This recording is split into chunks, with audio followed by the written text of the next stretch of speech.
Hello అండి. Welcome to our channel. ఈరోజు అయితే మీ ముందుకి ఒక మంచి క్రిస్పీగా సాఫ్ట్గా ఉండే ఫ్రాన్స్ ఫ్రైని అయితే చేసేసానండి. సో దాన్ని ఎలా ప్రిపేర్ చేసుకోవాలో లెట్ స్టార్ట్ వీడియో.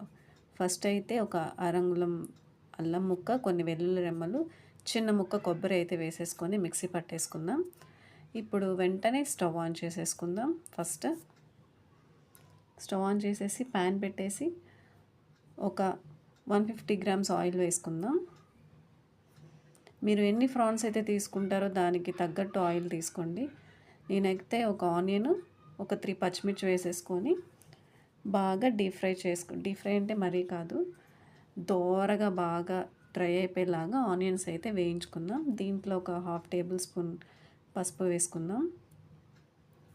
సో మళ్ళీ ఒకసారి కలిపేసుకొని లో ఫ్లేమ్లో బాగా ఆనియన్స్ని వేయించుకుందాం.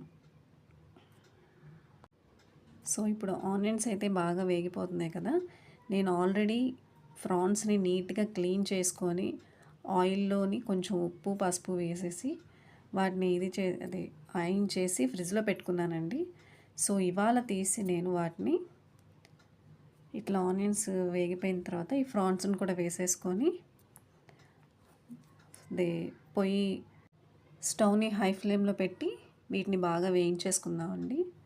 బాగా అంటే బాగా ఎర్రగా వచ్చేలా కాదు, బాగా ఇంకా వాటర్ అంతా చక్కగా అంతా మెల్ట్ అయిపోయి ఆల్రెడీ ఉంది కాబట్టి మనకి దూరం కనిపిస్తుంది చూడండి. అప్పుడు మనం ఇందాక గ్రైండ్ చేసి పెట్టుకున్న ఈ అల్లం వెల్లుల్లి కొబ్బరి పేస్ట్ ఉంది కదా, అది వేసేసుకొని దీంట్లో 1 టేబుల్ స్పూన్ కారం వేసుకుందాం. ఇది మసాలా కారం అండి, మీరు గొడ్డు కారం కూడా వేసుకోవచ్చు. సో ఇది కూడా వేసేసుకొని ఒకసారి మళ్ళీ కలుపుకుందాం.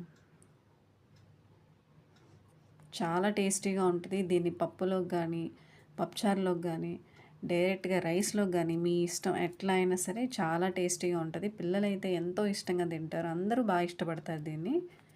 సో మళ్ళీ ఒకసారి కలిపేసుకొని ఇక్కడి నుంచి లో ఫ్లేమ్లో చక్కగా దోరగా వేగేలాగా వేసుకుందాం. ఆల్రెడీ నేను ఫ్రాన్స్లో ఉడికేటప్పుడు వేసుకున్నానని చెప్పాను కదా, మళ్ళీ కొంచెం సాల్ట్ వేసుకుందాం మసాలాలన్నిటికీ పట్టేలాగా. సో చూసారా ఎంత కలర్ఫుల్గా చక్కగా రొయ్య మొత్తం వేగుతూ చాలా టేస్టీగా అలా తయారైపోతుంది ప్రాన్ అయితే. సో ఇప్పుడు ఇంట్లో ప్రిపేర్ చేసుకున్న గరం మసాలా ఒక 1/2 టేబుల్ స్పూన్ వేసుకుందామండి. ఫినిషింగ్కి వచ్చేసింది. ఇప్పుడు కొంచెం కొత్తిమీర కట్ చేసి వేసేసుకుందాం. ఫైనల్గా అయితే మన డిష్ రెడీ అయిపోయిందండి. ఇప్పుడు ఒక్కసారి కలిపేసుకొని స్టవ్ ఆఫ్ చేసేసుకుందాం. మన పొడి మసాలా వేసిన ఎక్కువసేపు మనం ఫ్రై చేయకూడదండి, మసాలాలు అనేవి చేదు వచ్చేస్తాయి. సో మొత్తం అయిపోయిందనగా లాస్ట్లో మసాలా వేసుకొని కొంచెం సేపు ఉంచేసి తీసేస్తే అయిపోయింది. సో కర్రీ అయితే రెడీ అయిపోయింది. ఇప్పుడైతే స్టవ్ ఆఫ్ చేసేసుకొని మనం గార్నిష్ ప్లేట్లోకి తీసేసుకుందాం. చూసారా, అబ్బా చాలా జ్యూసీగా చాలా టేస్ట్గా ఉంటుంది. డెఫినెట్గా ట్రై చేయండి. ప్లీజ్ నా ఛానల్ని సబ్స్క్రైబ్ చేసుకోండి. మీకు నచ్చితే లైక్ చేసి షేర్ చేయండి. Thank you so much for watching.